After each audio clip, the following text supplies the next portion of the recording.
Assalamualaikum warahmatullahi wabarakatuh. Alhamdulillahirabbil alamin. Wassalatu wassalamu ala asyrafil anbiya'i wal mursalin. Nahmaduhu wa nasta'inuhu wa nastaghfiruh. Wa na'udzu billahi min shururi anfusina wa min sayyiati a'malina. Man yahdihillahu fala mudilla lahu wa man yudlil fala hadiya lahu. Rabbi shrah li sadri wa yassir li amri wahlul 'uqdatam min lisani yafqahu qawli. Amma ba'd. Alhamdulillah, bersyukur pada Allah Subhanahu wa taala yang dapat bersama pada pagi ini. Terima kasih kepada Cikgu Hussein sebagai pengurusi yang dapat bersama kita pada pagi ini, dan semua hadirin dan hadirat. Mudah-mudahan Allah SWT berkati kita dalam majlis ini.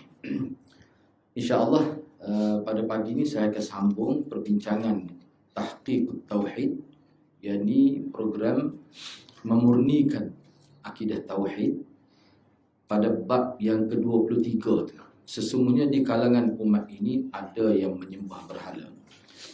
Jadi perbincangan sambungannya pada dalil yang ketiga. Kalau dalam kitab saya ni muka surat 247 ni, Allah Subhanahu wa taala berfirman, ini dalil yang ketiga. Allah Subhanahu wa taala berfirman, qala alladhina ghalabu ala amrihim lanattakhidanna alaihim masjida. Orang-orang yang berkuasa atas urusan mereka berkata. Jadi ghalabu ala amrihim maknanya pemerintah lah, yang memerintah mereka. Ghalabu ala amrihim. Kalau terjemah harfiahnya, ghalabu telah menguasai oleh mereka ala di atas amrihim, urusan mereka. Mereka tu maknanya ahlul bilad, penduduk negeri itu. Jadi orang-orang yang berkuasa atas urusan mereka berkata, yakni pimpinan dari kalangan mereka berkata, kami pasti akan mendirikan sebuah rumah ibadat di atas. Ini cerita Ashabul Kahfi itulah. Ashabul Kahfi itu. Mana bina rumah tu biar tutup pintu gua tu. Itu maksudnya sebagai kenang-kenangan. Jadi orang akan marilah kalau buat comel ke. Baik, ada kata gitu. Baik. Jadi ayat ini sebenarnya dia menjurus ke arah mana? Kenapa diletakkan ayat ini di bawah tajuk ni? Mana ada umat Nabi ni semua buat. Baik, cuba kita tengoklah. Syarahan ataupun huraian ataupun tafsiran kepada ayat ini. Jadi perbuatan para pemerintah pada waktu itu terhadap kubur Ashabul Kahfi, iaitu beberapa orang pemuda yang mendiami gua kerana lari menyelamatkan keimanan mereka daripada pemerintah yang kufur itu. Ini merupakan perbuatan yang tercela, kerana membangunkan masjid di kubur adalah perbuatan yang dilaknat pelakunya, sebagaimana disebutkan dalam hadis-hadis yang telah lalu. Baik. Maknanya yang dimaksudkan bina bangunan, yang bangunan disebut sebagai masjidah tu, rumah ibadat tu, maknanya di kubur itulah, di tempat Ashabul Kahfi. Maknanya di tempat itulah kubur dia. Hak kita kata dia tak mati sampai 300 tahun tu. Waktu sebelum itu, bila selepas dia tu sedar, dia pergi ke cerita, dia pergi ke bandar dan sebagainya, duit pula, mata web pun bertukar dah. Selepas tu dia mati. Mana tak ada seorang pula mak kata dia hidup sampai kahwin ni. No. Kalau dia hidup sampai kahwin ni, tak mari kalau aku kahwin paksi, bahasa hati yuk. Gitu no. Bahasa hati yuk. Dia tak ada riwayat pun, mati dia. Jadi buat masjid ni atas kubur ni. Lanattakhidanna alaihim masjida. Buat atas kubur. Apa yang buat? Supaya memudahkan orang pergi nak beribadat dan sebagainya. Di kubur. Isu dia bukan buat masjid, di kubur itu. Itu isu dia. Jadi perbuatan ini tercela. Sebab itulah kalau kita tengok dalam tafsir, apa ayat ni ulama bincang dalam bentuk macam mana? Dalam bentuk sebagai orang panggil cerita, zikr, peringatan supaya jangan buat gini. Ayat ni bukan bermaksud ayat untuk puji ni, ayat untuk taubih dia panggil. Ayat untuk cela. Ayat ni termasuk ayat taubih, bukan ayat tamjid, tidak. Bukan ayat mamduh, tidak. Ayat taubih, ayat nak cela. perbuatan yang tak kena. Baik. Kesimpulan daripada ayat ini yang pertama, diharam mendirikan masjid di kubur kerana boleh membawa kepada syirik. Dia membawa kepada syirik, maknanya dia boleh berlaku penyembahan dalam pelbagai bentuk lah. Nak ingat kau pergi iktikaf di masjid, rupanya dia maksud kubur sebab anggo duduk kubur. Takut jadi lagu tadi. Lepas tu apa tidak boleh letak sekali ni? Ulama kata kubur dengan masjid sebab dia beza tu. Kubur bukan tempat ibadat, masjid tempat ibadat. Dia kena letak asing-asing tu. Sebab kalau letak sekali tu dia boleh jadi banyak.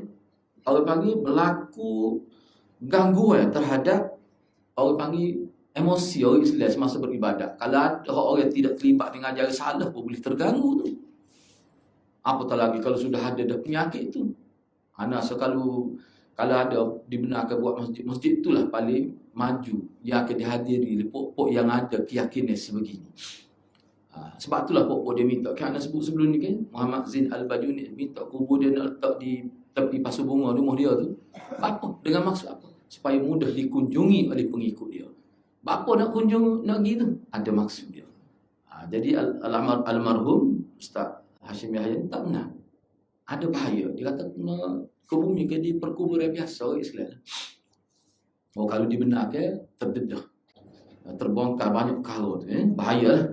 Yang kedua, membangunkan masjid di kuburan orang-orang yang soleh termasuk kebiasaan tercela dari umat-umat terdahulu. Kalau umat-umat dahulu biasa ya buat itu. Tak boleh. Jadi kalau kita perhatikan di sini, makna zaman dulu pun syariat dia tak ada. Makna zaman dulu tu, sebab kita kata isu Ashabul Kahfi ni kan, Ashabul Kahfi ni ialah khilaf ulama lah. Setengah kata selepas Nabi, setengah kata sebelum tu khilaf ulama. Khilaf ulama. Tak apalah kukuk mana pun dia syariat dulu. Sebelum zaman Nabi ni ada dah celaan, peringatan daripada Nabi dulu atas nama syariat dulu bahawa membina masjid di perkuburan ini termasuk dalam mamnu, yang dilarang. Tidak boleh. Jadi maknanya hak berlaku di zaman umat Nabi Muhammad ni adalah kita kata warisan syariat yang turun-temurun, bukan bermula di zaman Nabi. Tidak. Itu kena jelas tu. Sebab apa ni? Sebab apa jadi ada kesamaan tu? Sebab dia berkait nak sekat supaya tidak berlaku syirik. Syirik ni merupakan tugas utama mana-mana rasul, mana-mana nabi, mana-mana rasul untuk benterah syirik. Sebab apa? Sebab nak menegakkan tauhid, dia kena serentak benterah syirik. Dia tak boleh semangat mengangkat tauhid, menegakkan tauhid tapi dibiarkan amalan syirik berlaku. Itu tak betul. Salah konsep. Yang ketiga, di antara umat Islam akan ada, bahkan sudah ada, yang membangunkan masjid di kubur orang-orang saleh sebagaimana umat sebelum mereka pun pernah melakukannya. Memang ada berlaku. Mungkin kalau di Kelantan kita ni tak ada rasanya. Setawanan ni tak ada. Tapi kalau di Gua Musliman adalah di masjid tu. Duduk dekat mihrab tu imam. Dua sah. Antara kubur tu dengan sahih dua sah. Anak pergi. Anak minta dia punya tukar-tukar. Dia ada bersih masjid akak anak tengok. Memang kubur. Ada batu naik sewa. Perempuan. Dia lah pemilik tanah tu. Masjid tu atas tanah dia. Dan dia ni dulu orang ternama. Sepatutnya kalau mengikut keadaan dalam mazhab Syafi'i, kubur tu perlu dihiwalah, dipindahkan. Hak sebenarnya. Tapi dibiarkan gitu. Bahaya. Duduk dua sah dengan tempat timai. Pergi tengok. Anak pergi dah. Setahu anak satu ya rasanya masjid kubur. Duduk dalam masjid tu. Jadi anak tanya dia tu, dia kata mana dulu kubur masjid ni. Dia kata tak pasti, cuma dia tanya, dia kubur dulu. Kubur lepas tu buat macam, tu lagi lah tak betul. Ya kalau dalam konteks mazhab Syafi'i, tak mana dulu. Kalau dulu kubur, masjid tu kena rombak, buat lagi. Kalau masjid lepas tu baru buat kubur, kubur tu kena pindah ke tempat lain. Tu dalam mazhab Syafi'i. Baik. Yang keempat, peringatan dari bersikap hulu, yakni melampaui batas terhadap orang-orang soleh. Orang soleh ni kita wajib muliakan. Dan orang tidak soleh pun kita kena muliakan. Dan lebih patut lagi orang soleh lah kita. Kalau dia betul-betul keluarga Nabi, keturunan Nabi, dan dia soleh, maknanya kita kena hormat. Supaya mana-mana orang soleh kena hormat. Hal tu termasuk dalam adab umum dalam agama Islam kita. Bahkan kalau dari segi nak memuliakan manusia ni, semua manusia, Muslim ke non-Muslim, kena hormat. Cuma penghormatan tu lebih lagi, nilai ada lebih tinggi lagi kalau orang Islam dah soleh pula. Baik, sebab kita tengok dalam hadis Nabi lah. Kalau kita tengok dalam hadis Nabi, Nabi ni bila orang mari jumpa dia tu, walaupun orang tu tidak Islam, dia memuliakan. Bahkan Nabi sebut, mana orang yang terhormat di kalangan masyarakat dia, kita kena hormat orang itu. Walaupun kita tak setuju. Nabi ajar kita adab. Sebab tu Abu Hurairah ni antara sahabat Nabi yang mereka awal bila mari, Nabi tak pernah dia duduk di masjid. Ni sejarah dia lah anak baca. Sebab Abu Hurairah ni, dia dalam masyarakat dia ni antara ketua kaum dia. Bukan orang main-main Abu Hurairah. Cuma kerana dia mari bersama masyarakat dia, dia tak sih. Dia kata dia nak duduk bersama orang mari sekali dia di Masjid Madinah. Akhir sekali dia jadi Ahlus Suffah. Nabi sangat keberatan. Sebab apa? Yalah anak-anak buah tu tak apalah, kita tak di dewel pun dah, tapi buah dia ni tak kata kena ada bilik nak, misalnya nak. Itu maknanya Nabi mengajar kita layan pemimpin ini biar hormat, ada penghormatan tu. Itu pendidikan agama. Yang kelima, tapi kita nak layan tu siapa mereka melampau, tu tidak boleh. Itu tidak boleh. Yang kelima, membangun masjid di kuburan orang soleh itu termasuk sifat melampau terhadap orang soleh. Itu tak boleh. Siapa buat masjid itu tak boleh. Baik, dalil yang keempat dari Abu Sa'id radhiyallahu anhu bahawa Rasulullah sallallahu alaihi wasallam pernah bersabda, la tattabi'unna sunana man kana qablakum hadwal qudzah bil qudzah hatta law dakhalu juhra dabbin la dakhaltumuh. Qalu ya Rasulullah al-yahud wan nasara.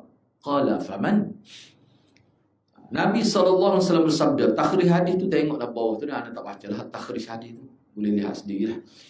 Sesungguhnya kamu akan mengikuti, yakni meniru tradisi ataupun cara hidup umat-umat sebelum kamu, bagaikan bulu anak panah yang serupa dengan bulu anak panah lainnya.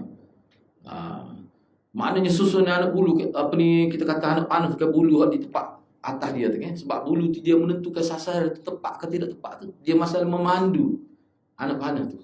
Dia kena susun serupa, kena serupa tu. Kalau rosak tu dia boleh jadi tak tepat lah panah itu. Tu peranan bulu yang diletak di hujung, di bahagian kita kata belakang tu lah anak panah tu. Lagu tu lah tersusun dengan rapi, serupa dengan bulu tu. Maknanya ikut Nabi nak ajak ikut qadzah. Sebab dalam setengah riwayat hadzwah bil hadzwah, setapuk demi setapuk, jeka demi jeka, ikut semua. Mana terpengaruh. Sebab apa? Sebab mereka bangsa yang maju. Biasanya bangsa yang tidak maju, dia ikut bangsa yang maju. Seolah-olah dia maju tu kerana pakaian dia begitu. Seolah-olah dia maju tu kerana pakai seluar pendek tu. Seolah-olah dia maju tu kerana tonton orang jadi pakai ikut lah. Sehingga disebut dalam hadis orang Arab zaman jahiliah, bila kaya kat pakai bayar ni hitam besar, bukan kecil besar. Sebab apa popok nu dulu orang Parsi nu, orang kaya bela anjing warna hitam hak besar, heret betul-betul. Orang Arab pun jadi begitu juga. Nabi suruh bunuh anjing hitam. Bunuh. Bukan sebab tu kita maju. Kita maju dengan orang panggil kerangka kita sendiri. Sehingga Nabi kata kalau mereka masuk ke lubang biawak, ke lubang dak pun nescaya kamu akan masuk juga. Hadis versi ini memang banyak. Bukan hadis saja. Jadi sahabat tanya, siapa dia akan menjadi ikut umat Islam tu? Siapa ikut sikit-sikit jadi cukup sekali tak ikut? Siapa dia? Yahudi Nasrani ke? Nabi kata, faman, siapa lagi kalau bukan mereka? Baik, sebelum kita pergi kepada syarah hadis ini sebagai peringatan. Banyak sebenarnya hadis Nabi sebut Yahudi, Nasara, Yahudi. Sebab apa sebut kita? Sebab inilah watak yang terkenal dalam sejarah seperti mana disebut dalam Quran dan hadis. Watak orang panggil satu bangsa yang mana mereka ni suatu ketika dulu paling mulia diturunkan para nabi, pemerintah politik mereka adalah nabi-nabi dan rasul. Mereka ni dikatakan keturunan nabi Bani Israel itu. Akhir sekali mereka jadi hina, dilaknat oleh Allah kerana mereka telah merosakkan ajaran mereka sendiri. Gapo dia mula-mula sekali? Langkah pertama Kerosakan yang berlaku adalah merosakkan kitab suci. Merosakkan kitab suci, memesongkan makna kitab suci. Gak pokok dia ni bukan tahrif makna. Dia bukan rosakkan makna, dia ubah lafaz. Ni berat tak berat? Ni dalam Quran apa sebut? Ni jenayah terbesar. Bermula daripada situlah maka berlaku kerosakan dalam bentuk ajaran mereka.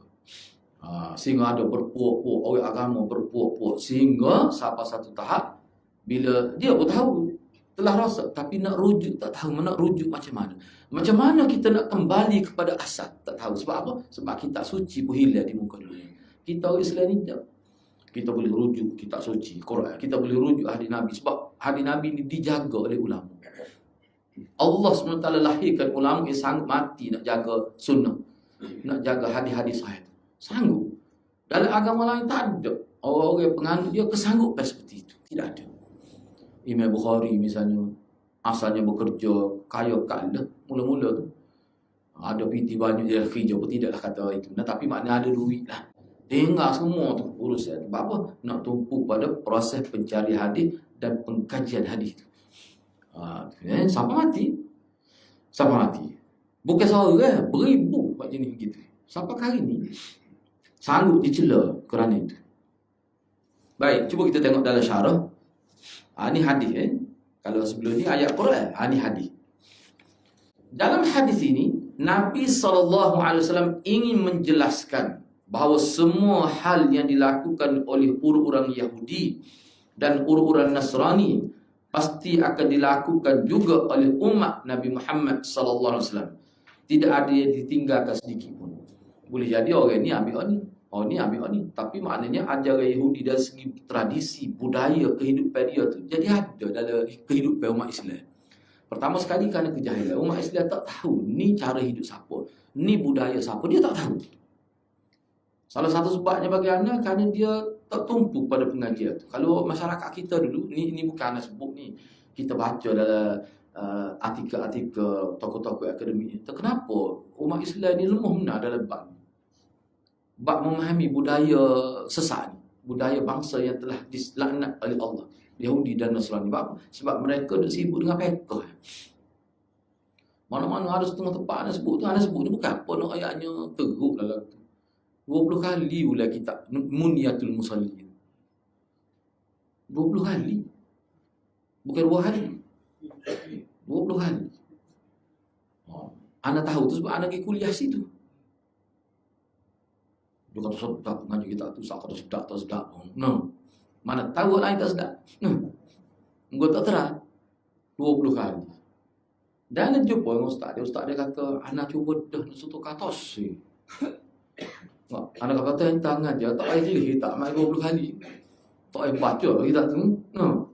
Tak ada. Jadi kalau sirah tak minat langsung. Pengajian sirah nerah lalu. Anak pernah teras sekali bawa kitab Syama'il. Nak kenal Nabi. No belakang. Tubik kita tu tak sih. Bila ngaji habis dua siri tak sih. Tak sedap dia tu. Muka Syama'il dia tak boleh nak urah kursi. Muka bahagian spesifik. Nabi nya gini, hidung gini Nabi. Tu ya. Gini Nabi. Nak kenal Nabi. Daripada ujung rambut sampai ujung kaki. 400 lebih hadis. Asalnya ni tu lebih ulama. Aja tengok mana tak sahih dibuat jadi 400 lebih. Dia panggil Syama'il Imam Tirmizi. Tahu saya. Sepatutnya perlu benar tu. Anak sepupu kita tak ada seorang. Bukhari kita ada. Takut tak tahu ke dia Syama'il Ustaz. Kuih ke? Takut ada tanya gitu lepeh. Oh gitu. Kalau gini ya sebenarnya baca ada doa orang tulis tak urang tak apa. Baca ya. Engkau ulama puisi dah tu. Kulit dia buat dah. Isi dah tu dia telah saring dah. Dan kitab hatu tu dia ada tulis dah bawah tu takhrij hadis-hadis ni setawal. Insya-Allah selamat. Kalau kita tidak alim ilmu usul hadis pun tak apa baca kitab tu. Nama dia Syekh Odin Abdul Razak dah, Abdul Razak Padan. Abdul Razak Padan. Bacalah kitab tu Kita guna juga tu kitab tu dilepas hari ni. Hari ni pula ni. Mana tu? Di klinik Malam. Hari apa? Hari Selasa. Di klinik Dr. Mukhtar lah. Kita buat situ. Buat tu bukan apa sebenarnya. Anas sendiri pun nak mula baca dulu, baca dah hotel dah tu. Cuma kita nak tengok, nak tahu, nak berkenalan dengan Nabi. Nabi makan ke bincang tentang fizikal Nabi. Itu salah satu pengaji hadis juga. Sebab semua tu hadis, riwayat daripada sahabat. Riwayat Anas saja itu. Anas bin Malik paling banyak. Kena ada juga. Dan waktu bagi anda kalau baca di pun tak apa. InsyaAllah boleh faham. Kalau tak payah tanya. Dalam kelas gini boleh tanya Ustaz. Anak baca cuma ada tak payah boleh tanya. InsyaAllah kalau kita baca tu, pertama sekali kali itu hadis, semuanya hadis. Yang keduanya kita akan dapat maklumat tentang Nabi. Dia boleh menggamit perasaan cinta dan kasih pada Nabi. Dan daripada situlah dia akan timbul semangat untuk ikut sunnah dia tu. Salah satu faktor yang boleh mendorong ke arah itu adalah mengetahui tentang fizika Rasulullah sallallahu alaihi wasallam. Baik. Di antara jalan, yakni perkara-perkara yang dilakukan umat sebelum kita, yakni Yahudi dan Nasrani ni, sebab sebut sampai apa disebut sama dia ni, sebab dia ni agama Yahudi Nasrani ni sebenarnya kesesatan tu banyak daripada dia. Hak kesesatan adalah ni sebenarnya banyak daripada dia. Puncanya. Sebab tu Syekh Nadwi, Abdul Hasan Ali Al-Hasan Nadwi, dia kata kalau kamu nak tahu ajaran salah ni, kena kaji Yahudi Nasrani. Kena kaji bagaimana kehidupan dan pemikiran munafik. Kena kaji tentang golongan musyrikin, Yahudi, Nasrani, musyrikin, munafikin. Itu kena baca tu. Dan dia tambah lagi pokok mulhid, tak percaya ke Tuhan ni, tak percaya kepada hari bangkit, menafikan hari akhirat. Kena tahu dia punya cara berfikir pokok ni. Sebenarnya ulama kita ada tulis. Yahudi Nasrani ada beberapa kitab, 3 kitab anak ulama bincang khusus tu dalam bahasa Arab. Sebenarnya terjemah dalam bahasa Indonesia ada Yahudi Nasrani ni, ada. Cuba baca. Jadi bila kita baca tu, bila kita baca ayat-ayat Quran ada hadis tentang Yahudi Nasrani ni, maknanya maklumat tu tidak gelap sangatlah. Tu kena baca. Jadi di antara jalan umat sebelum kita, iaitu Yahudi dan Nasrani, ada yang tidak mengeluarkan pelakunya dari agama. Seperti makan riba, hasad dengki, berbuat aniaya, yakni menzalimi orang lain, dan dusta. Hak ni dianggap sebagai perkara yang menjadi masalah besar, penyakit akhlak yang besar yang berlaku kepada Yahudi dan Nasrani inilah. Gapo dia? Kalau dalam bab muamalat kan, makan riba, terlibat dengan muamalat riba, hasad dengki khususnya pada bangsa lain. Dia benci pada bangsa lain kerana dia anggap dia lah yang paling baik, bangsa terhormat. Lepas tu dia suka menzalimi orang lain yang tidak bangsa dia. Dan dia ni berdusta atas nama agama. Hak tu perbuatan tu dosa besar, tidaklah termasuk dalam bab rasa akidah kalau buat. Tetapi ada juga perbuatan Yahudi dan Nasrani ni yang mana kalau berlaku kepada umat kemudian, dia boleh menyebabkan umat Islam tu jadi murtad, jadi kafir. Gapo dia? Seperti menyembah berhala. Kita bincang ada sembah berhala ni, ulama letak termasuk kita kata berlebih-lebihan terhadap orang saleh, melampau ghuluun fi salih, itu termasuk dalam bab sembah juga. Itu tak ni? Jadi perbuatan tu memang terkena sungguh. Terkena sungguh.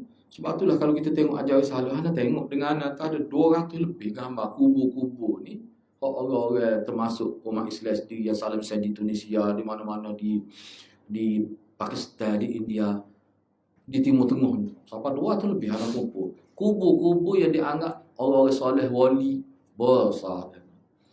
Mana kadang-kadang lebih besar daripada masjid-masjid tempat kita ni, kubur. Comel, luar biasa. Setengah tu, kubur Khomeini, kalau kubur Khomeini lah Syiah ni. Kubur dia tu besar, dia buat warna emas. Dia jaga siapa hatu, dia ada sama tu orang kiri, dia julak, lak bumbung. Nasa nak pakai lak sama. Apa siapa gitu tu? Itu termasuk dalam takzim, mengagungkan, melebihi daripada hal. Baik, apa kesimpulan hadis ini? Yang pertama sekali, terjadinya syirik di kalangan umat Islam kerana mereka sedar ataupun tidak sedar, mereka telah mengikut jalan umat sebelum mereka. Baik, hak ni sebelah anda bagi pada 2, anda nak sebut ni, nombor 1. Baik. Jadi apa jadi salah ikut tu apa? Apa jadi taklid kepada cara hidup Yahudi sebab apa? Kenapa begitu?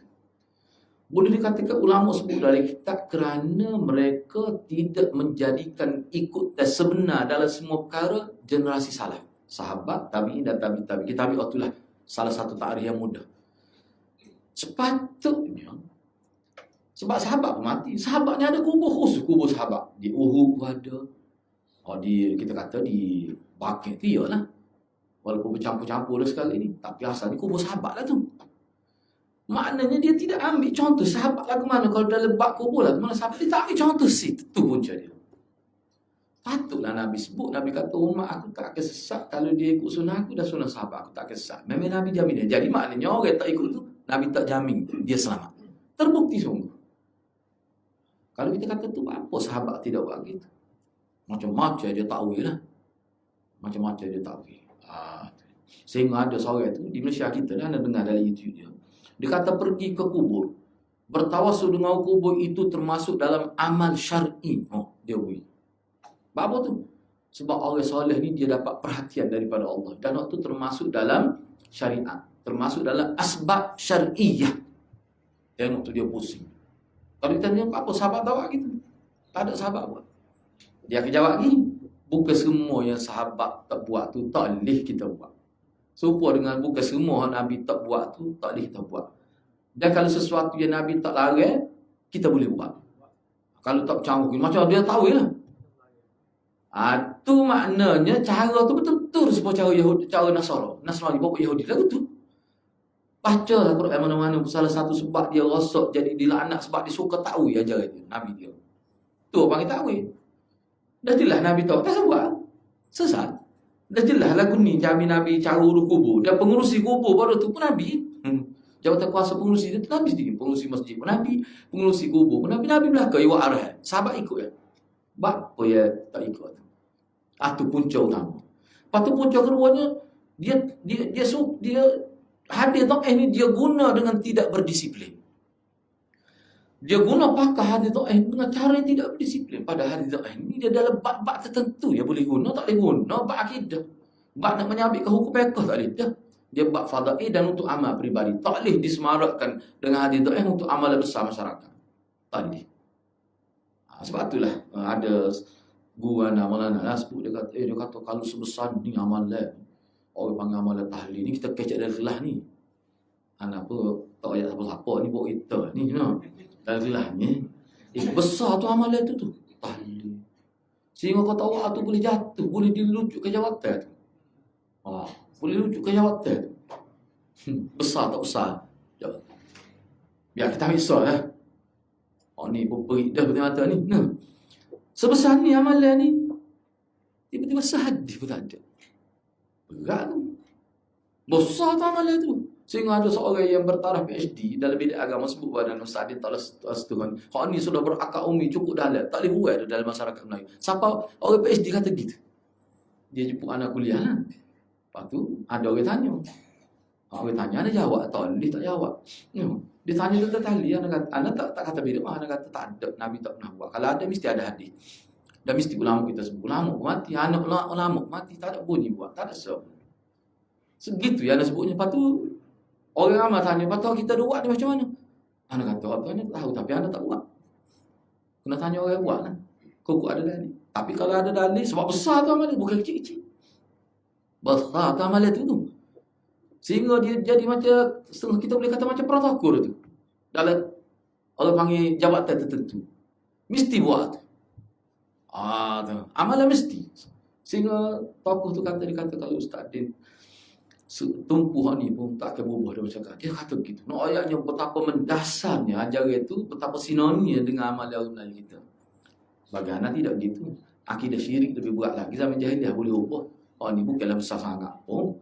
Bak pekoh ya. Jadi benda-benda gitu ya. Tu. Macam mana sebuah maya ajak misalnya. Besar tu dalam konteks kita semua maya ajak. Tak maya ajak boleh lucu jawatan juga ni. Ada siapa hajat perdana. Bukan kata hajat perdana, hajat perdana. Hajat perdana besar lah buat secara besar-besar atas nama kerajaan negeri, atas nama negara. Besar tu sedali. Kau buat gitu. Kau dalil maya ajak tu secara kecil-kecil dia ada beberapa dua tu ada. Jadi benda-benda gitu kena tengok dalam agama kita. Sebab tu amalan ni, kalau amalan kau betul-betul besar sungguh, dalil berjebak-jebak boleh tulis kitab khusus. Setahun tu bersama lah, sehadis pun tak ada. Lagu mana tu? Tu lah. Tu kena fikir. Lepas tu kalau ada sungguh, mana-mana pun ada diamalkan. Sebabnya agama Islam ni dia sumber daripada Nabi belakang. Mana tempat awak saja, tempat saya tak ada. Macam mana? Kau ikut Nabi mana? Dia akan timbul. Kalau tanya gitu dia mula naik giarua lah.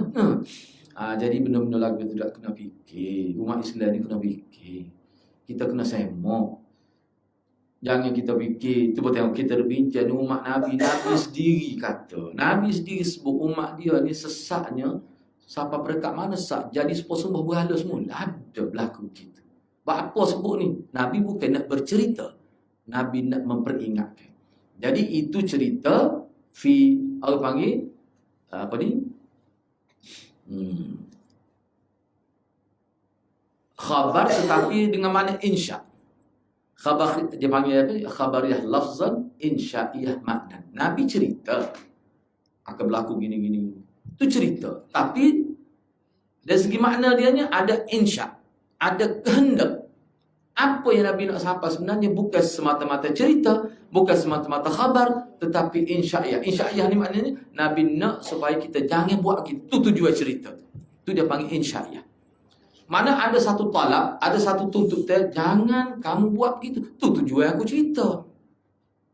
Bukan nak cerita saja-saja dah. Lama bahaya nak cerita tu suruh buat lah tu. Tu parut lagi tu. Nabi cerita tu supaya jangan buat. Maknanya perbuatan ni sebenarnya, hakikat sebenarnya, perbuatan membesar ke kubur sampai jadi macam tempat ibadat, pergi ziarah seperti masjid kubur tu, dengan kerap, dengan maksud tertentu, jauh pun sanggup pergi habis duit berpuluh-puluh ribu. Perbuatan tu salah. Nabi Naya tu pun tali. Jangan buat begitu. Baik. Jadi kalau buat begitu, kesan dia sebab kesan Yahudi tu jadilah mana dia. Akhir sekali jadi tempat nazar di kubur, tempat untuk minta dia minta Tuhan kubur. Itu berlaku zaman dulu lagi sudah berlaku. Jadi kalau umat Islam tak jaga ni, dia akan menerima nasib yang sama. Di Indonesia sudah teruk benar. Kalau tarik macam-macam jumpa kubur-kubur wali tulis perempuan haid tak boleh masuk. So masjid dah lah. Jadi sampai begitu sekali. Baik, seterusnya. Jadi hadis ini merupakan salah satu tanda yang menunjukkan bahawa Nabi kita Muhammad SAW benar-benar seorang Nabi. Karena beliau menceritakan sesuatu sebelum terjadinya dan ternyata hal itu benar-benar terjadi. Baik, anda teringat satu poin yang anda baca dari kitab lain lah. Kenapa bila Nabi duduk di Madinah, kubur Baqi' telah menjadi salah satu contoh dalam lepak kubur umat Islam sampai akhir zaman, sampai bila-bila kubur Baqi' itulah. Sebab apa? Sebab ulama telah sebut bahawa kubur Baqi' itu 10,000 lebih sahabat saja dikebumikan di situ. 10,000 lebih di kubur Baqi' itu saja. Isu dia sekarang ni ulama sebut kenapa Nabi daripada zaman Nabi, anak dia meninggal, sahabat-sahabat dia siapa saja yang dikebumikan di situ untuk orang Islam, dia buat lagu tu supaya kita tengok Lani tu, begitulah zaman Nabi. Kalau kita tengok Lani tu, kita pergi di kubur Baqi' di Madinah, tepi pagar Madinah tu, gitulah zaman Nabi. Apa Nabi buat gitu? Nabi sebenarnya perbuatan Nabi buat gitu sebenarnya satu, orang panggil apa? Lisanul hal. Satu bentuk arahan ataupun bentuk protes dan juga mengajar umat Islam supaya mereka tidak tersalah dalam isu kubur ni sebagaimana pernah tersalah umat terdahulu sehingga jadi syirik. Jadi buat gitu. Jadi bila buat gitu tu tak ada langsung unsur untuk membesarkan, tak ada. Dia kalau kubur lagu tu dia jadi mati semangat nak membesarkan kubur. Apa cara tu? Tapi kalau letak bunga, buat molek dengan batu, bumbu hekang, bolak, buat bangunan, comel, busiling. Bunga penuh, tak nampak ni. Tak ada rupa. Bunga sepenuhnya. Tukar anak minggu bunga tu. Berapa kos habis tu? Ingat bunga murah? Tukar. Dan ada dana khusus tu, tabung khusus untuk proses penjagaan kubur. Kalau lagu tu, dia ada unsur membesarkan. Dan hati manusia akan mudah pergi ke arah ta'zim. Membesarkan kubur. Tapi kalau dengan cara Nabi buat gitu, kalau syaitan nak mari ganggu, baik sebab lagu tu yang kubur. Tu tujuan dia, mengikut ulama. Tapi kalau buat dengan letak kain kuning, Kuning laku, atau bunga warna kuning. Nah, comel siapa tutup nak cumi pulak bubuh kau pulak sejuk ketar tu. Tengok nampak jauh ini, dia nampak comel. Tu dia mula mari perasaan. Syaitan pun mudah masuk. Maknanya sudah selari dah dengan kena syaitan. Tapi kalau kubur bakit tu, payah syaitan nak ganggu kita. Bukan kita masuk lagu ni ya kubur sahabat. Lagu ni lah zaman Nabi begitu. Kan Nabi tahu kan tanah pun sekat sedekah. Tanah pun sekat sedekah. Lepas tu dia turun jadi sama. Lepas tu tak batu sebagai tanda takutnya lakoh. Dia punya banyak orang Islam. Gitu ya. Jelasnya tu. Apa yang jadi tak boleh ikut tu. Sudah ke waktu tu termasuk dalam ancaman. Kayak kita bincang dah sebelum ni. Kalau benda ni tak besar, tak kira Nabi beberapa hari nak meninggal dunia. Nabi sebut lagi cerita ni. Beberapa hari nak meninggal dunia. La taj'alu qabri masajidah. La tatruni kama tatratin nasara wal yahud anbiya'ahum. Janganlah kamu jadikan kubur aku sebagai tempat ibadat kamu. Jangan kamu layak aku seperti mana Yahudi Nasrani layak para nabi mereka. Layak lagu mana? Dalam syarah hadis tu lah sebut layak ke mana bila mati buat kubur besar. Jangan buat begitu pada aku. Hadis-hadis tu 5 hari sebelum Nabi nak meninggal dunia. Tu ulama boleh bukti ke tu. Jadi kena berhati-hatilah. Kena berhati-hati. Yang kedua, hadis ini kalau kita baca ni merupakan salah satu tanda yang menunjukkan bahawa Nabi kita ni Muhammad sallallahu alaihi wasallam dia ni benar-benar seorang nabi. Mana dia boleh sebut benda yang akan datang. Nabi sebut tu tak berlaku zaman sahabat. Zaman sahabat tak berlaku, zaman tabi'in tak berlaku, tabi'in tak berlaku. Selepas tu, dan zaman kita memang berlaku. Orang jadi baik, kena ingat gini, orang yang duduk di tanah Arab kau Islam lebih awal sahabat pada mereka. Tempat tu berlaku. Bukan tempat kita ni tak lagi baru yang berlaku. Kita tak beratus tahun kita berlaku. Tapi maknanya orang sahabat Islam lebih awal pada mereka di kawasan Timur Tengah. Sahabat Islam lebih awal situ berlaku. Apa tu? Sebab situlah operasi Yahudi. Pokok Nasara ni berkawasan di Palestin. Jadi berlaku di kawasan tempat ada panggil bangsa Bani Israel Yahudi situ. Betul Nabi kata ikut tu. Jadi orang Melayu berkali zaman kalau ada dah lah masa tu orang yang duduk di Pulau Semenanjung ni dah. Di kawasan Semenanjung, bukan Pulau Semenanjung ni. Berkali dia tak erti nak ikut sebab tak siapa maklumat kata Yahudi. Tapi maknanya kenapa orang yang agama sampat pak mereka lebih awal daripada benua-benua lain, situlah berlaku ni mula-mula. Sebab apa? Sebab ni nak ikut ni kena ada contoh. Jadi manusia ni kan kena ingat ni segi falsafah. Manusia ni hidup dengan mencontohi dan meniru. Tu hidup manusia sebenarnya. Dia tak boleh hidup tanpa meniru. Padahal manusia maju kerana meniru orang. Pengalaman orang itu tiru lah tu. Jadi rupanya orang yang terlibat ni, orang Islam terlibat dengan hak ni, dia tidak berlaku di tanah Melayu.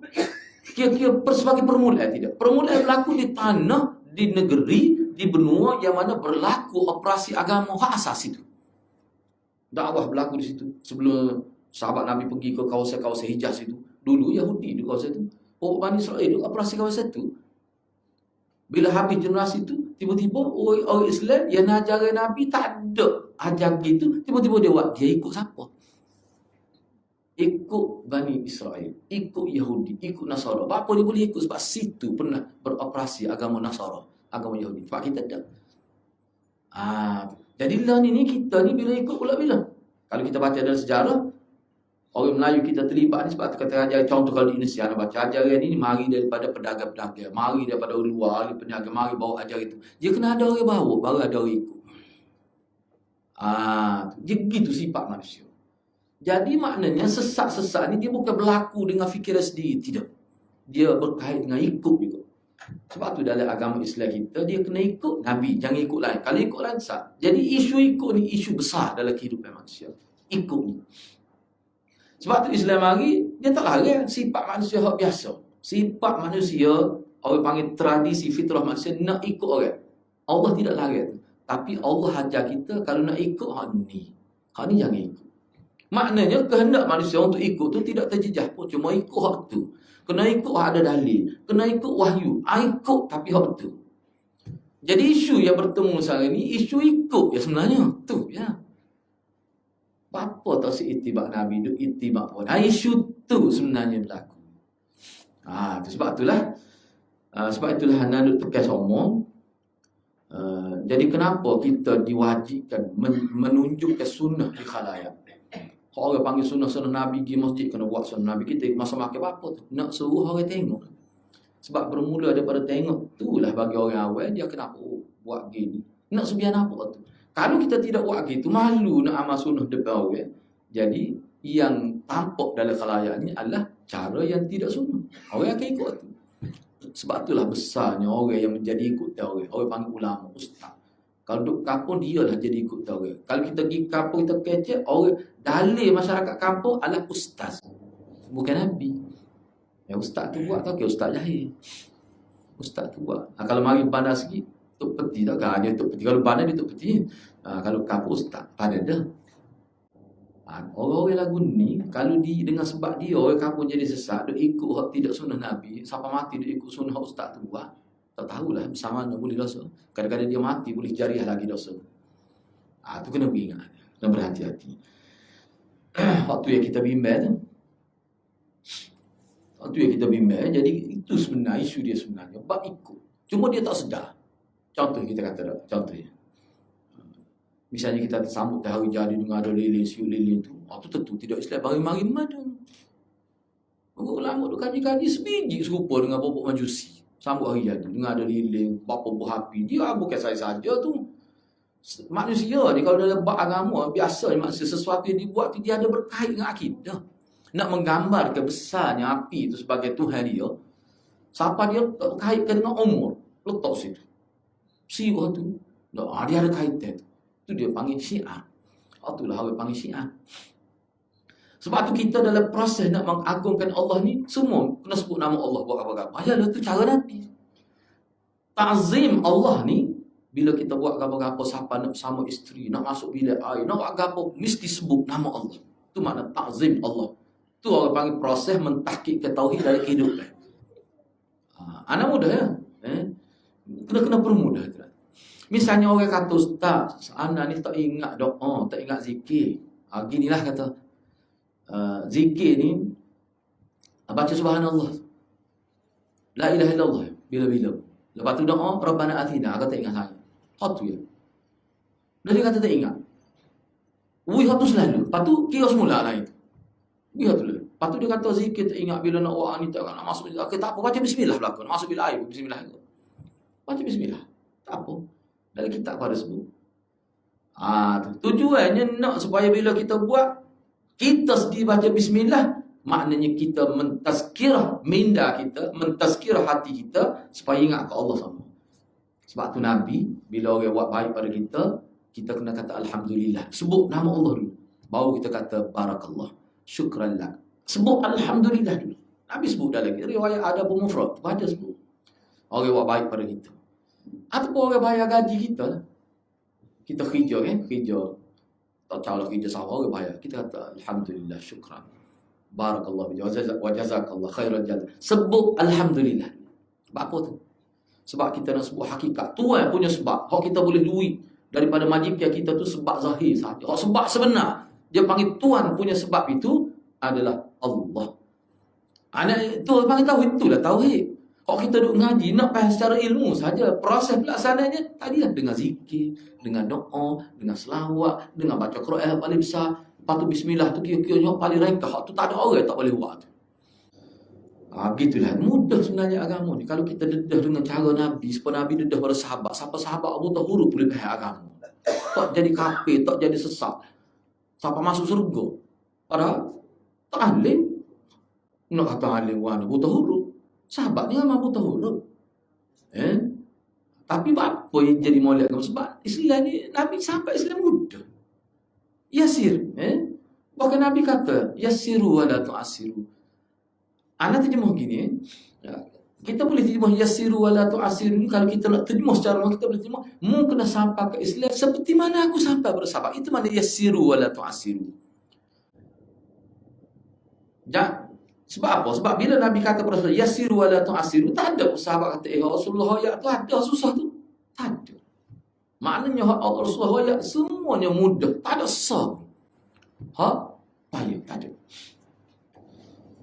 Bahkan kalau nak semaya sebagai contoh, kita payah dia cuma nak sebut agama kita tak ada benda payah. Memang tak ada.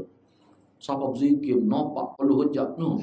Tak ada, memang tak ada dalam agama kita lagu tu. Zikir senyap. Anda baca dia panggil Da'bus Sahabah. Dia ada tajuk Da'bus Sahabah. Da'bus Sahabah ni orang panggil tabiat hidup sahabat. Disebut itu Zat Sayyidina Bakar bila berzikir gitu ya, gerak sikit ya. Kadang-kadang tak hati tak nampak gerak. Setengah tu senyum berzikir, duk fokus. Lama pula tu daripada pukul 3 pagi sampai subuh. Tak ada ni gia 1, gia 2, 3, tak ada tu. Dia ni gia tu. Tak ada.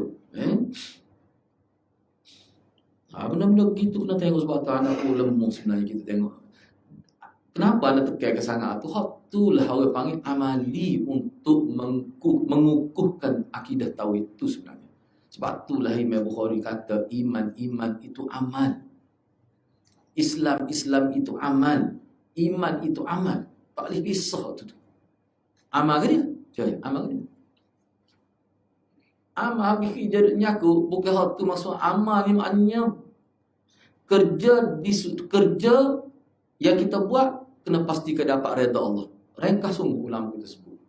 Amal, iman itulah amal. Amal ni apa dia? Buat sesuatu yang Allah redha. Kalau tak semaya ni Allah redha ke tak? Allah tak redha. Semaya Allah redha. Masuk. Maknanya kata-kata ringkas tu dia akan masuk semua perkara dia. Tu. Mudah, sungguh mudah.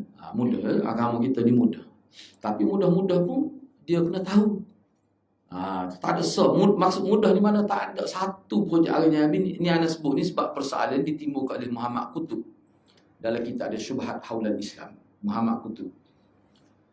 Dia pernah sebut dalam mukaddimah kitab dia ni diterjemah oleh Datuk Dr. Yusuf Zaki Yaakob. Dulu dicetak oleh Pustaka Aman Press. Ana ada lah. Jadi buku tu sebenarnya yang mula-mula ana dapat tahun pertama ana ngaji dengan Maulana suruh baca buku tu. Pertama sekali makna dia tu orang panggil idea dia tu sangat menarik. Yang keduanya belajar terjemahan. Maulana arah ke pelajar-pelajar dia sekitar 2-3 orang pada waktu tu mesti ada buku ni teks Arab Syubhat Haulal Islam, kemudian ada terjemah Yusuf Qadawi, latih terjemah. Terjemah patut buat perbandingan dengan hak Yusuf Zaki terjemah. Hak tu kita boleh buat duduk mana-mana pun boleh buat tu. Lepas tu hak dalam kelas tu, tu lain. Dalam kelas tu dengan anak murid dia Ustaz Labib rahimahullah. Hak tu mesti buat mana klik kapung mesti cuti pun buat tu. Buat sampai habis. Kita tulis. Kadang-kadang tak tulis pun terjemah semua. Betul ke sebab kita faham ni? Tengok Yusuf Qadawi, Yusuf Qadawi faham lagu lain. Maknanya ada silap faham tu kita. Jangan kita kata Yusuf Qadawi itu Yusuf Zaki silap ni. Apa tak serupa dengan kita faham. Kalau lagu tu orang panggil meta tu. Bahasa Kelantan dia panggil meta tu. Sebab apa tu guru kita kata jaga tu guru kita siapa dia buat takris itu. Dia kata anda duk baca esok tapi kalau dia cuma nak cari salah tak ada. Payah nak cari. Sebab tu dia iktiraf. Kita belajar tu. Kita buat tu. Siapa lebuk buku tu. Moga dulu tak jumpa nak cari. Ada pakat photostat. Masa tu tak ada juga. Dia cetak kena habis. Lepas tu dah dicetak. Lepas lama lepas tu baru dicetak balik. Lah ni anda tak pasti ada ke tidak. Buku tu sangat menarik. Buku tu diulang cetak di barat. Dia tukar bahasa ke bahasa Inggeris. Dia 9 kali. Tahun 92 tu 9 kali dah ulang cetak. 9 kali ke 13 kali. Dicetak di barat. Buku tu. Tu ayatnya buku tu sangat memberi kesan. Dan ada orang buat takrih lah. Penghargaan kepada penulis Muhammad Qutb ni. Buku ni menggegarkan dunia orientalis. Sebab buku tu dia jawab salah faham orientalis terhadap Islam. Gitulah. Jadi kalau baca tu malam misalnya dia bincang tentang apa Nabi ni keharaman, Nabi ni gila set. Dia bincang tu. Sebab orang kafir kutuk Nabi tu. Tengok Nabi dia apa dia kata ni keharaman tu. Belum gitu. Jadi kalau gitu boleh mengukuhkan. Cuma hak tu kita kata bersifat ilmiah sikit. Ni hak kita nak bincang paling simpelnya kehidupan kita tu. Maknanya nak buat ni baca bismillah, nak buat ni baca bismillah. Kalau tak ingat zikir-zikir khusus tu, tak ingat. Orang Arab pun tak ingat kalau tak ngapa. Tapi masih ada jalan keluar untuk umat Islam. Tak ingat tu tak apa. Tak ingat raditu billahi rabba, tak ingat pada waktu pagi. Baca qul huwallah. Baca ayat Quran waktu takhir boleh, tak ada masalah. Mudah ya ulama kita sebut. Jadi jangan menyusahkan. Ini siapa kena baca siapa 1000 kali sebelum tidur. Oh ni kena baca 100 kali. Kata Nabi pun tak buat gitu. Baca surah Nun yang baru ni baru 3 hari dulu. Siapa perdana? Satu ustazah di Kelantan. Dia kata kalau nak rumah kita selamat ni baca untuk pagar rumah supaya curi tak boleh masuk. Banyaklah disebutnya mana Allah akan jaga rumah kita sebagai pagar lah. Baca ke dia? Baca ayat terakhir surah Nuh. Cuba tengok surah Nuh ayat terakhir sekali, ayat 28. Surah Nuh, kan 28 ayat kan. Baca tu terakhir sekali, berapa kali sebelum tidur? 11 kali. Dia boleh sebut 11 kali. Ayat ni untuk pagar rumah. Anak kata tak ada arah lah. Tu bawa idza batashtum jabri ayat sakit lutut. Boleh lagu tu. Padahal Nabi talih dia talih gitu. Cuma ulama kata kalau kita nak buat juga, hak boleh. Baca Quran, bertawassul dengan ayat Quran. Kita baca Quran, ya Allah berkat Quran ayat aku baca ni, tolonglah jaga keselamatan. Tu tak apa. Kita bukan kata ayat tu turun untuk pagar rumah. Sebab Nabi turun ayat tu pun tak sebut gitu. Lepas tu ustazah ni canggihnya dia boleh sebut 11 kali. Tu canggih tu. Lepas tu ada dulu ngarang sampai habis. Mana rujukan dia? Dia kata ni ilmu ni saya ambil dengan guru saya. Jujur juga dia. Dia tak berani nak kata Nabi kata. Guru saya. Dia cerita guru dia ni seorang yang sangat 3 hari sangat warung. Warung sungguh guru dia 3 hari. Waktu dia sebutlah cerita guru. Tak apa, guru kita warung tu tak salah. Tapi amal dia tu tak boleh ambil dengan guru kita. Guru awak tak ada autoriti nak ayat ni untuk ni. Ayat ni untuk Nabi pun tak ayat kita. Kalau Nabi ayat kita boleh terima. Lepas tu siap sebut pula berapa kali? 11 kali. Tapi anak murid ni senyap gitu. Tak ada seorang yang ustazah kalau 13 tak boleh kau. Tak ada anak murid nak tanya. Pakai terima berlaku. Jadi benda-benda gitu kalau dibiarkan berterusan dia boleh berubah rupa agama. Akhir sekali masing-masing ada versi amalan tersendiri. Ustaz ni anak murid dia amal cara lain. Ni amal ni amalan ustaz tu hak duduk sebelah sungai. Lagu tu ke agamanya? Agama Islam tidak gitu. Awak ambil mana ni? Nabi. Seluruh dunia ambil mana ni? Nabi. Tu sifat agama Islam. Tu agak beza. Jadi kalau kita boleh jaga tu, dia jadi kukuh. Sebab itulah kita sebut daripada awal lagi. Pengukuhan akidah berlaku dengan ittiba' sunnah. Dengan ikut sunnah. Sunnah Nabi ni, kalau kita tanya sunnah Nabi ke dia ustaz? Kehidupan yang Nabi tunjuk pada kita. Kena sebut gitu. Kalau kita kata sunnah Nabi ialah qaulun, kata-kata Nabi. Apa dia? Perbuatan Nabi. Pengakuan Nabi kalau Nabi tak buat pun, ataupun sesuatu yang dikaitkan dengan Nabi secara sahih. Pak kalau waktu panggil sunnah, payah gitu. Sebab tu setengah ulama kata untuk orang kampung supaya lebih. Kalau kita nak orang gitu pun boleh pak ni. Tapi kita kena sebut akhirnya, kita simpulkan takrif tadi, sunnah Nabi adalah satu model kehidupan yang lengkap. Kita begitu. Kita kata payah kampung, dia model tak tahu. Bukan model kampung. Sunnah Nabi ialah cara hidup Nabi. Nabi hidup lagu mana? Awak gitu lah. Malah anda pergi ke Masjid, anda ngomong gitu ya. Kita bicara tentang paru, anda bicara macam mana? Bicara tentang hadis, orang yang terakhir masuk surga. Bicara hadis tu. Orang terakhir masuk surga. Maknanya dia ni orang terakhir dalam neraka. Bila keluar dia pada neraka, tak ada orang Islam dalam neraka. Bila dia masuk surga, tak ada dah lepas tu orang masuk surga. Tutup dah pintu lepas tu. Dia tak ayat tutup pintu tu anda ayat. Nak ayatnya tak ada dah orang masuk surga lepas tu. So muka surat juga hadis tu. Kita rayak dengan cara ulama urat lah. Kesimpulan dia siapa lapar kesimpulan hadis. Menarik. Jadi anda tanyalah, lucu juga. Nak ke surga ni? Kita tanya. Nak boleh celak. Nak lah dia kata. Lepas tu nak masuk surga lagu mana? Aku nak beramal. Nak beramal lagu mana? Cara Nabi. Lepas tu kalau beramal dengan cara tidak Nabi, boleh ke masuk surga? Jawab tak boleh. Tak boleh, tak sah. Jadi learningnya selawat ke tak selawat? Cuba baca selawat. Supaya kedok Nabi ajar. Tu lah kata dia baca dalam tahiyat tu lah. Hak tu selawat Ibrahim yang paling amat tu. Anak pun sebut lamanya lah kita sebut. Ini sebenarnya lah sebutnya. Mana pakcik ni ingat kau tidak? Doa nak naik kenderaan, tak ingat. Naik kenderaan tengok. Pada naik semua kenderaan. Lepas tu tak ingat kata gini lah pakcik baca bismillah. Hak lain tu kalau mudah nak hafal-hafal. Tapi baca bismillah tak apa. Baca bismillah semua. Lepas tu doa Nabi ajar ni ingat ke tak? Sebab anak dia bila saling anak tanya kelihatan kapur kata ni kena tahan ni. Lepas tu doa. Dia kata doa ada beberapa doa ingat tapi masa berdoa tak ada riwayat masa ni tak ingat. Dia masa berdoa. Sebab dia doa nak pakai. Dia kena pakai. Masa nak pakai pun ingat. Jadi juga dia. Tapi kita suruh dia baca dah. Tak apalah. Anak kata gini ya wajib. Kalau tak ingat doa baca Rabbana Atina. Siapa mati dia kata. Siapa mati. Baca hati. Lepas tu ayat 3 baru kita ayat. Hak tu kita nak ayat sebenarnya. Okey baik. Anak pun sebut pada doa ni. Wajib ada masalah ke dia? Oh dia kata adalah makcik tu dia kata masalah anak dia ni tak dengar kata lagu mana.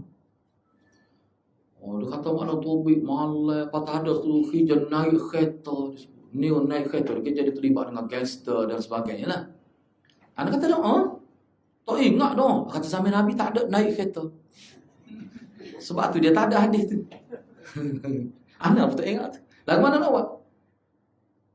Kata makcik nak ke dia kaya.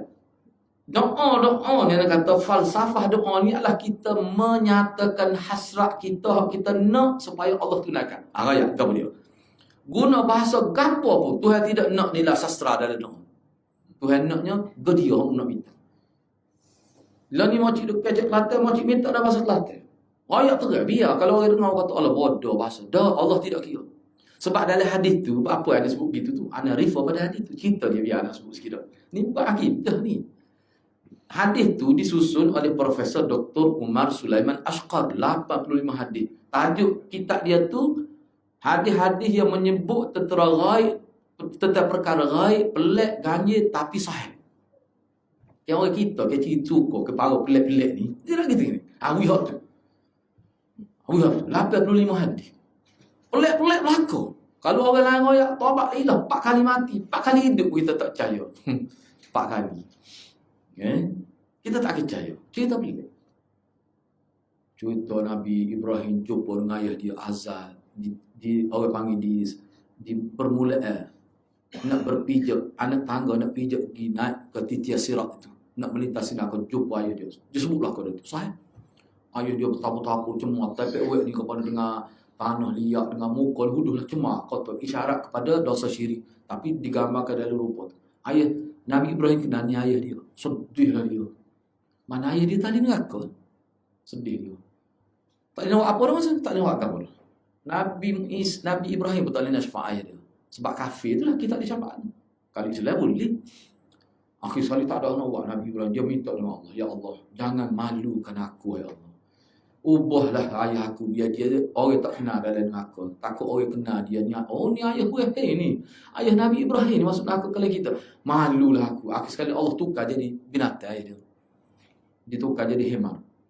Mana masuk neraka dia. Orang tak kenal ayah Nabi Ibrahim. Pelik tu cerita tu. Dia gitu. Kalau orang duduk suluk di Gunung Jerai cerita anda tak percaya ke apa. Suluk ayat lah. Tapi bila Nabi sahih. Itu 85 hadis baca. Anak baca malam begini cerita dia saja nak sebut. Bila kawan ni keluar daripada neraka tu, Allah tak suruh dia masuk surga. Allah tu lucu tu. Tidak kata bila dia keluar daripada neraka, malaikat perek, tangan masuk surga, tak. Bila dia keluar dia cacat. Tak ada siapa kata apa malaikat senyap dia kelik. Pelik tu kata pelik tu. Dia pun senyap. Masa dia tobik tu, dia tak berani nak jalan sebab Tuhan tak suruh. Dia tobik dan neraka dia di situ. Tak ada arahan. Suruh jalan ke mana-mana dia senyap. Dan bila dia duduk dekat sangat dengan neraka tu, sekali-sekala api neraka tu membuat tepuk tobik kena muka dia. Kepanasan neraka. Panah dia. Tapi dia tak berani nak melangkah selaka pun tak berani. Apa? Takut Tuhan. Dulu tak takut masa dunia dulu. Akhir sekali bila panah dia ya Allah dia, wahai Tuhanku. Tolonglah beri keizinan supaya aku dapat pergi jauh sikit daripada neraka sebab terasa lagi panah dia. Allah jawab mana? Kalau aku boleh mohon, aku boleh terima permintaan kamu kalau kamu berjanji selepas ni kamu tak akan minta lagi apa-apa. Dia kata tak apalah, dia tu. Ya Allah, sekali ni yang minta. Dia pun Allah pun benar lah dia pun jalan lagi jauh sikit. Tak kenal lah. Nak ayatnya jalan pun tak berani bila Tuhan tak izin. Panah aku tu mau tak caca situ. Aku sekali tak tahan ni minta. Tu nak ayat manusia depan Tuhan. Bila ni agaknya betul tu. Nah, lepas tu dia pun air. Lepas tu dalam riwayat tersebut, bila dia beranjak tu, takdir Allah Ta'ala ni, dia betul-betul dia menghadap pintu syurga. Anak pun tak tahu mengenai Nabi sebut gitu. Yang tanya anak, dekat kau pintu syurga dengan aku ni? Nanti sesok lah kita tengok diri. Anak pun tak kena ayat tu. Yang jelasnya Nabi kata, muka dia tu betul-betul berhadap pintu syurga. Tak terbuka. Tutup. Dia tahulah ni pintu syurga. Kau tadi neraka.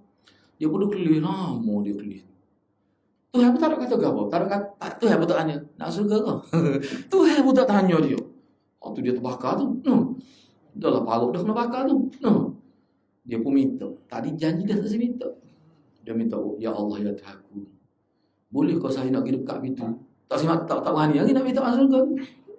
Boleh kau saya nak minta nak pergi dekat pintu surga. Dia kata tadi kata tak saya minta dah. Dia kata bolehlah perkenalkan saya bukan nak minta nak dekat. Apa Tuhan sebut dalam ayat tu bahasa kasar. Memang manusia ni memang suka khianat kepada janji. Celaka kamu. Tuhan kata parah tu bahasa. Tuhan pun senyum. Dia minta lagi, tak berhenti minta. Banyaklah pengajaran dia kita tengok lebih zaman, tapi bila kita sebut gitu kan, orang kampung dia mudah faham. Jadi Allah tak apalah, aku beri. Tapi mungkin janji lepas ni tak boleh minta dah. Musanggup kata dia. Saya berjanji lepas ni tak saya minta dah. Bila pergi dekat pintu surga tu, duduk situ. Allah buka pintu surga. Bila buka dia nampak. So dah tak tahan. Bila nampak tu mula senyap lagi tengok. Lepas tu dia pun tobiklah udara tu. Rasa sejuk bezanya dengan neraka. Neraka tak ada rasa sejuk gini ni. Lepas tu bau pesentak ni, aroma ni. Dia pun tak tahan. Ya Allah, sekali ni dia kata minta pula sekali lagi. Kali ketiga Allah pun kata lagi celaka kamu. Tadi janji oleh manusia memang khianat. Tapi dalam hadis tu Nabi sebut bila begitu Allah mentertawa. Allah yadhakullah. Allah tertawa tengok telatah dia. Memang manusia di perangai tak berubah. Gitu gambar yang Allah beri. Banyak cerita teladan situ tu. Kesimpulan yang Profesor Dr. Umar sebut banyak. Sangat menarik. Lepas tu dia pun minta lah. Sebab gini, Nabi gambar ke dalam hadis. Nabi kata bila buka pintu surga tu, dia tengok gambar surga tu, dia terkejut sampai tak boleh nak kata apa-apa. Sebab gini mudah ni. Ana bayangkan dalam hadis tu, apa yang dia tu jadi selaka bila tengok surga tu. Sebab dia duduk dalam neraka paling lama. Orang hidup dua alam ini, dia boleh beza lah. Dia tak boleh nak tahan. Aku sekali, ya Allah, boleh kau saya nak masuk dalam surga? Mami tak masuk dalam surga pula. Padahal Tuhan nak masuk dah dia. Kau tak ada tempat ketiga, dua tu ya. Kau tidak nak surga, cuma Tuhan nak tengok. Dia minta tu tak. Tuhan kata lagi celaka kamu. Tadi janji dah tak saya minta. Lepas tu Tuhan suka. Tuhan kata tak apa masuk lah. Bila dia masuk dalam syurga tu, tutup pintu dia tengok tu, dia terkejut luar biasa. Ni cara Tuhan. Tuhan kata, okay, sekarang ni aku nak ayat kamu. Mu nak minta kat aku. Kejut dia. Tadi tak boleh minta. Bila masuk syurga jadi berubah mentah-mentah Tuhan. Sekarang ni mu nak minta kena minta, aku pergi belakang. Nabi kata dia minta, tak berhenti minta. Tuhan pergi belakang. Akhir sekali sampai satu tahap, dia kata nak lagi. Dia pun nengung. Dia kata tak tahu nak minta apa. Tak sihir tu. Setakat ni cukup. Kemudian Tuhan kata, bila dia tak minta, tak tahu nak minta apa dah. Boleh berlaku nak tu. Akhir sekali Tuhan kata, aku akan layak seperti mana orang mula-mula masuk syurga. Maknanya Allah nak ayat, hak muduk ada neraka tu paling akhir teruk benar bila masuk syurga aku layak serupa. Tak ada kelas kedua. Istilah kelas dua tak ada. Syukurlah dia. Hak tu banyak pengajaran yang dibuat oleh Profesor Dr. Umar Sulaiman Ashqar itu. Jadi anda buat kesimpulan untuk orang kampungnya bahawa kita akan dapat semua tu. Tuhan akan beri. Tak tahu okeylah kita ni seteruk orang yang paling lama dalam neraka, tentu kita yakin tidak satu kita. Sebab apa? Kita ni tidak buat jenayah besar. Kalau ada kesalahan pun mungkin mai haji sampai tinggal mai syok gitu je lah. Nah, gingai tak disebut no. Tak apalah sebut lah. Gingai siapa tak semaya. Orang lain gingai pun semaya tak batang. Kesalahan-kesalahan gitu yang mungkin adanya patut juga nipu ke bini, nipu ke anak, kesalahan benar-benar gitu. Boleh bertaubat dengan mudah ya. Mana kesalahan tidak besar. Bila anak sebut itu naik semangat sawah itu. Kakak tanya. Dia kata, oh tadi buat salah ke dia. Tak ketemu teruk. Hok kata masuk surga paling akhir, keluar daripada neraka paling akhir tu dia buat salah kapus tak ketemu. Anak kata bobok kita dia tak ada buat salah gitu. Anak pun tak tahu tu. Sebab Nabi tak ayat. Cuma dalam pandangan Nabi dah baca ni anak cuba renung, kamu dia lah orang ni buat salah ni. Siapa dia orang terakhir masuk dalam surga. Orang terakhir keluar daripada neraka. Ulama kita dia tidak fikir tu, dia fikir gini. Dalam huraian dia tu, dalam kesimpulan dia tu, nak ayatnya orang seteruk ni, orang terakhir dalam neraka, terakhir masuk surga, tetap boleh masuk surga juga. Apa sebab? Hak tu yang kita kena bincang. Sebab kerana tauhid ni, kalau kita nak bincang. Tauhid kalau kita nak bincang ni, kita nak jaga sangat taksir rosak ni. Kalau manusia tu jahat setara mana pun, tak pernah semaya, tak pernah puasa, tak buat apa-apa, Islam sekali. Tapi Islam tu tak batal. Ni dia boleh masuk surga juga. Kok mana pun. Hak tu tak ada khilaf di kalangan ulama. Tapi kalau orang terjuh tahu mana pun berlaku syirik, mati ketika tu tak ada nilai sikit abu hari akhirat. Hak tu kita bimbang. Bimbang dia. Sebab tu awal-awal lagi kita duk bincang sama. Jangan ada di sekitar kita, pada tubuh kita, pada pakaian kita, dalam rumah kita, dalam kereta kita, di persekitaran kita sesuatu yang boleh merosakkan kebergantungan kita. Jangan ada. Ada mikrofon, dia tak rosak akidah kita. Tak ada orang kata bahaya mikrofon, dia boleh merosakkan akidah kita. Ke mana saja? Tapi kalau azimat, kayu kokah, dia syarah sejar tu baru kita beli tu. Hak tu boleh rosak akidah tu. Tisu ke apa ada sekitar ni, tak ada pun. Ada unsur-unsur yang boleh menyebabkan kita jaya hilang kepada. Tapi setengah-setengah benda ada ke dia? Azimat. Kubur ni jelas. Hak tu tak boleh. Sebab tu Nabi, azimat duduk di tekuk natal, Nabi suruh buat lagi. Dia panggil watak. Dalam kitab ni ada sebut akhirat. Watak ni ada sebut dah sebenarnya. Watak ni kalung yang diletak di tengkuk binatang supaya binatang tidak kena penyakit, khusus penyakit busuk. Kalung tu dibuat daripada tulai ikan atau tulang arnab. Dan ni dijampi oleh bomo di zaman Arab lah. Dijampi-jampi dengan bayaran tertentu lah. Muka tu bomo dia cari makan. Nah, tak kalau kena ada pelanggan dia 10 orang, tu dia kena renew semua tu. Setiap tahun dia kena baru semua tu. Nak masuk power tu.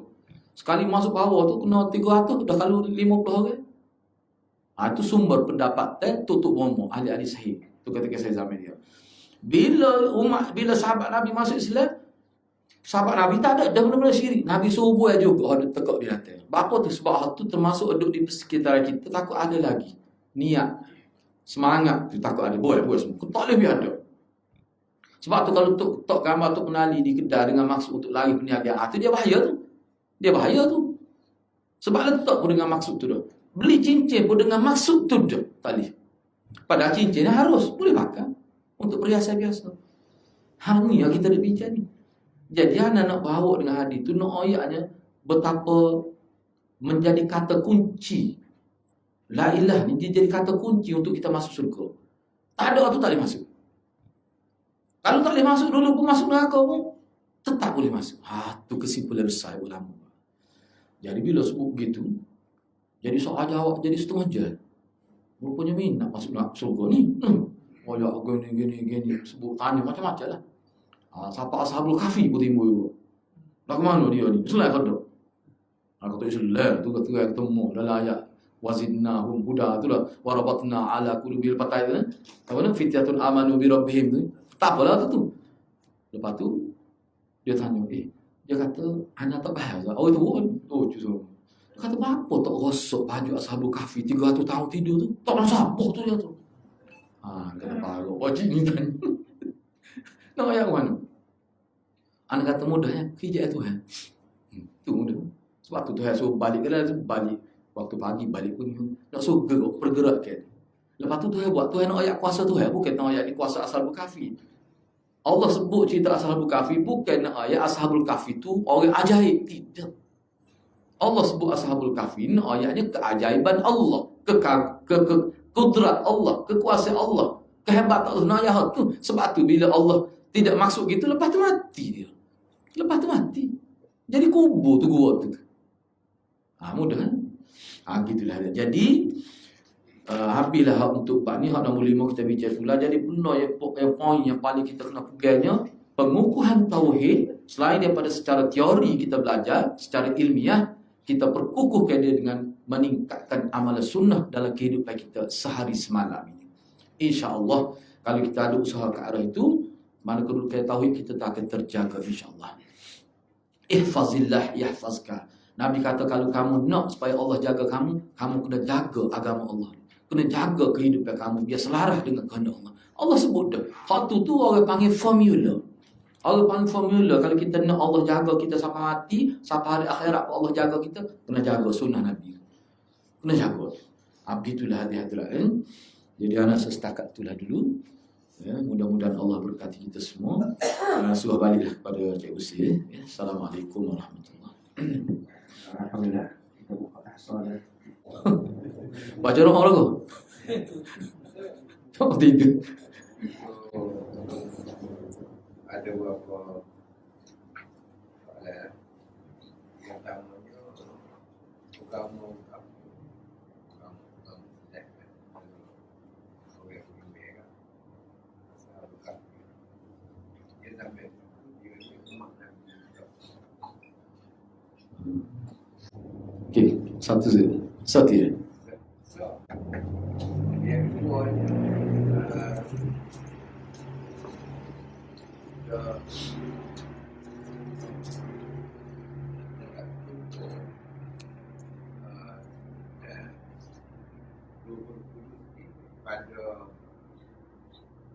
pada masa lain dia adanya masa Maria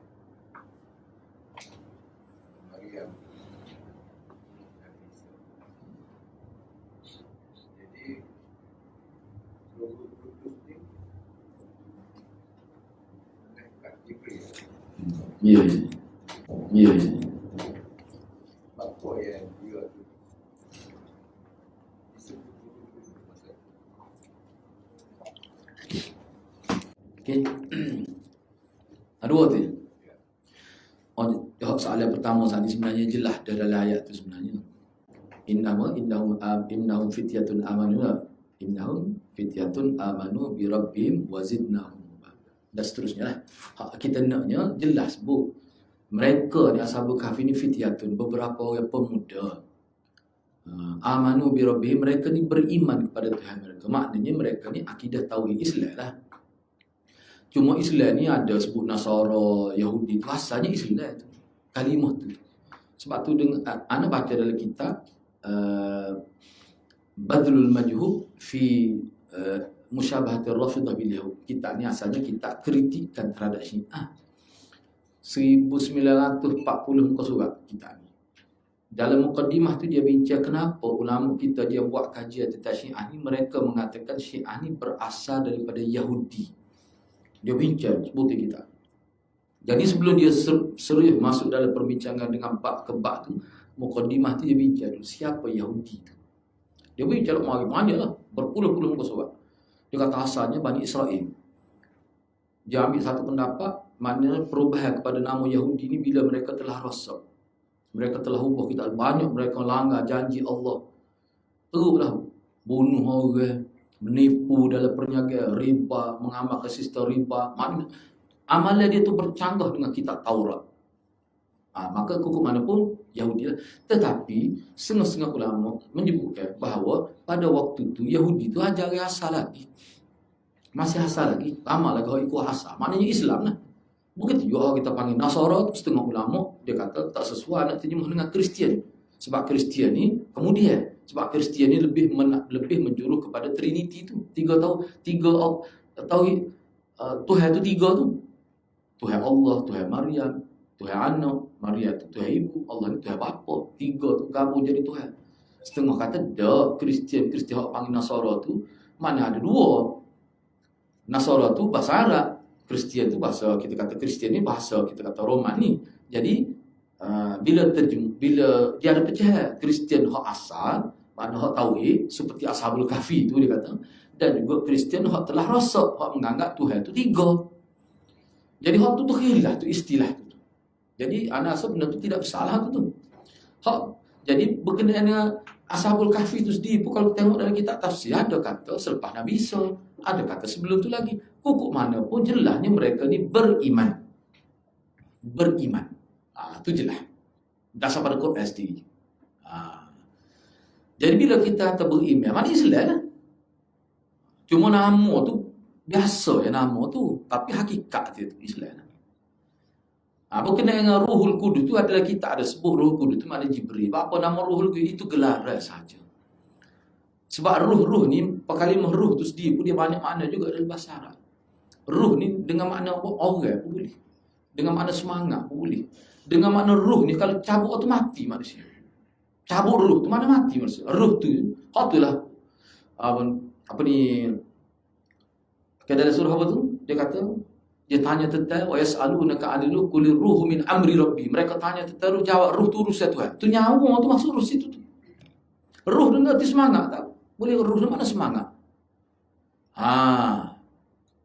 Dia banyak makna. Tapi situ makna ruh tu maknanya dia merujuk kepada malaikat Jibril dari sudut mana dia ni suci. Mana satu kita kata satu kejadian Tuhan yang mana semangat dia tu hanya satu hala saja, taat pada sebab tu dia kata kudus suci tu. Itu gelaran saja tu. Ruhul Qudus tu. Tu tak ada isu gapo situ untuk malaikat. Jadi maksud soalan tadi tu takut ada lebih jauh lagi, anda tak pastilah soalan tadi tu. Kalau zaman sekarang ni tak ada dah lah. Sebab tu gini dalam kitab Profesor Dr. Umar Sulaiman Ashqar tu dia ada kitab khusus dia panggil Alamul Malaikah. Nak tajuk kitab ni alam malaikat. Dia bincang, dia buat mari semua ayat Quran tentang malaikat dan hadis Nabi. Tak tebal mana, tapi kalau terjemah tu sekali ganda tebal. Ada terjemahan. Dinasi Arab ada terjemahan. Ana baca tu Arab tanah buat kuliah habis tu. Dia sebutlah dalam tu. Ruh Qudus tu sepana sebut sana lah. Cuma hak menariknya Profesor Umar ini dia kata sebenarnya manusia tidak boleh berhubung dengan malaikat Jibril. Kali. Kalau ada orang kata dia berhubung dengan malaikat Jibril, nak pengesahan, nak mengesah macam mana? Bahkan bahaya. Sebabnya malaikat Jibril ni seperti mana yang kita maklum dia ketua malaikat dan tugas dia daripada dulu sampai pada Nabi Muhammad dah tugas dia menyampaikan wahyu. Meyakini bila kata Nabi wafat dia bermaksud terputus wahyu. Tak ada dah wahyu baru. Ajaran Allah ni setakat ada dalam Quran.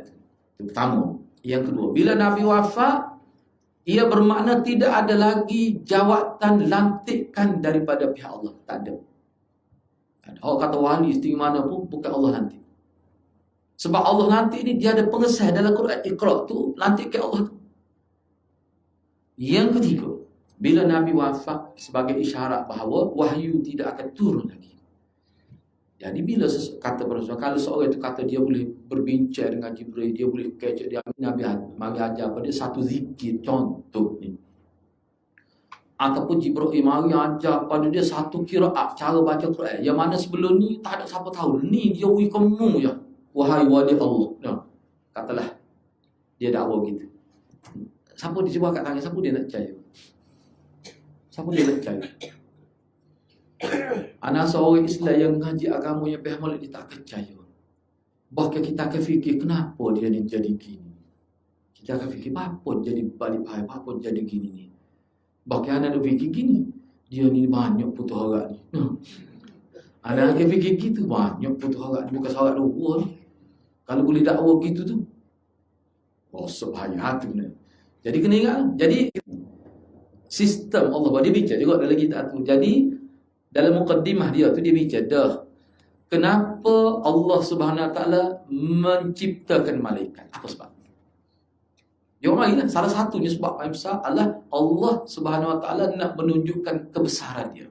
Sebab malaikat ni paling ramai, makhluk paling ramai. Dan malaikat ni lah Allah mengarahkan buat gini. Dan malaikat tu tak berani nak langgar perintah Allah. Jadi Allah ni boleh menguruh alam ini dengan baik dengan dia mengarahkan malaikat. Dan malaikat tu patuh sepatuh-patuhnya kepada Allah. Itu nak menunjukkan jabarut dan azamatullah, kebesaran dan keperkasaan Allah. Itu tujuan dia. Sebab tu malaikat ni sekali-sekala ada disebut dalam tu. Misalnya apa, Mikail. Tak silap anak Mikail dia sebut. Mikail ni Allah suruh dia waktu wahyu 2 kali. Dalam riwayat 2 kali, tak silap. Ada 2 tu, tapi Jibril lah sebenarnya asalnya tu wahyu. Tu yang nak ayatnya. Sebab tu jangan main-main. Sebabnya hati-hati dengan pakai piyuh ni, tengok dari YouTube tu. Panggil Jibril tu mari. Tu Jibril dia kata. Dia panggil Jibril tu. Siapa begitu sekali? Bukan kata gila dah. Dia terlibat dengan ajaran, satu ajaran. Naknya rapat dia panggil. Siap tangan-tangan tu. Tu mari dia. Sebab dia panggil anak dia atas loteng. Parut semua. Anak kata teruk lah kalau siapa setara tu ajaran tu dah. Payah kalah nak buat apa tu. Maknanya kesalahan umat Islam ni di setengah tempat tu sampai situ.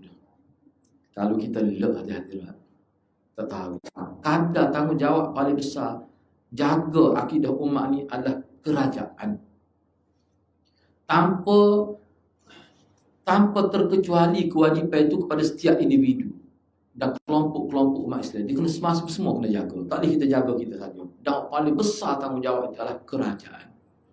Dan kerajaan ni kalau pemimpin tertinggi itu pun tidak erti bab ni pun, dia kena ada tempat dia rujuk. Dia panggil ulama-ulama. Sebab tu dalam konteks agama kita ni, dia tidak syarat nak jadi pemimpin tertinggi kena ulama.